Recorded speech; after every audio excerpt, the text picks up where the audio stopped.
మీ business ఏదైనా మీ ఊర్లో promotion చేయాలంటే అది సుమన్ టీవీతోనే సాధ్యం. ఇప్పుడే సంప్రదించండి. యోగాంధ్ర శుభాకాంక్షలు తెలియజేస్తూ ఈ రాష్ట్ర అభివృద్ధి ప్రదాత శ్రీ నారా చంద్రబాబు గారి నాయకత్వంలో దేశ ప్రధాని నరేంద్ర మోడీ నాయకత్వంలో ఈ రోజున ప్రపంచవ్యాప్తంగా ముఖ్యంగా మన ఆంధ్రప్రదేశ్లో విశాఖపట్నంలో ఈ రోజున యోగా డే కార్యక్రమాన్ని ఘనంగా ప్రధానమంత్రి ఆధ్వర్యంలో నిర్వహించడం జరిగింది. ఈ సందర్భంగా మన రాష్ట్ర ముఖ్యమంత్రి వారికి ప్రత్యేక అభినందనలు ధన్యవాదాలు తెలియజేస్తూ యోగా అనేది మనిషిలో ఒక భాగం కావాలి.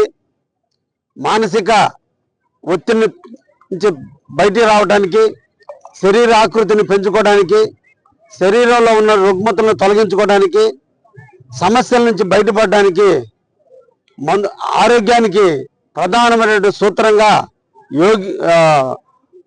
ఇది పరిగణిస్తుందని, ఈ సందర్భంగా ప్రజలందరూ కూడా దీన్ని పాటించగలిగితే, యోగా అనేది మన జీవితంలో మనం ఒక భాగంగా అలవర్చుకోగలిగితే అందరి జీవితాల్లో సుఖశాంతులు పెరుగుతాయని ఈ రోజున మన ప్రధానమంత్రి గారు మోడీ గారు ఐక్యరాజ్య సమితిలో దీన్ని తీసుకొచ్చి ఇంటర్నేషనల్ డేగా ఈ రోజున జూన్ 21వ తేదీని ప్రకటించి 11వ వార్షికోత్సవం జరుపుకుంటున్న తరుణంలో ఈ రోజున గిన్నీస్ బుక్ రికార్డుని ఈ రోజు మనం సాధించాం.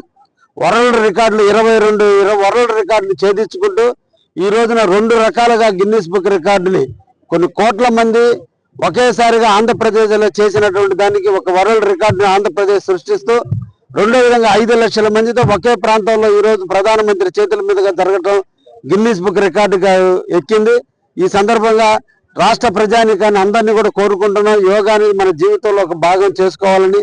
తప్పకుండా రోజు కూడా కుటుంబ సభ్యులు అందరూ కూర్చొని 30 నిమిషాల పాటు యోగాని సాధన చేయగలిగితే అన్ని రకాలైనటువంటి సమస్యలకు పరిష్కారం ఒకటే దొరుకుతుందని, అందుకని అందరం కూడా చేయాలని, నేను కూడా నేటి నుంచి యోగా కార్యక్రమాల్లో రోజు పాల్గొంటానని కూడా ఈ సందర్భంగా తెలియజేస్తూ, ముఖ్యంగా కావాలని ప్రజానికని కోరుకునేది మన ఆరోగ్యం బాగుండాలి, మన దేశం బాగుండాలి అంటే మనందరం కూడా ఆరోగ్యవంతులుగా ఉండాల్సిన అవసరం ఉంది. దీన్ని తప్పకుండా యోగాని మన జీవితంలో మన కుటుంబంలో ఒక భాగంగా తీసుకొచ్చేదానికి అందరూ ముందుకు రావాలని సందర్భంగా ఆహ్వానిస్తున్నా.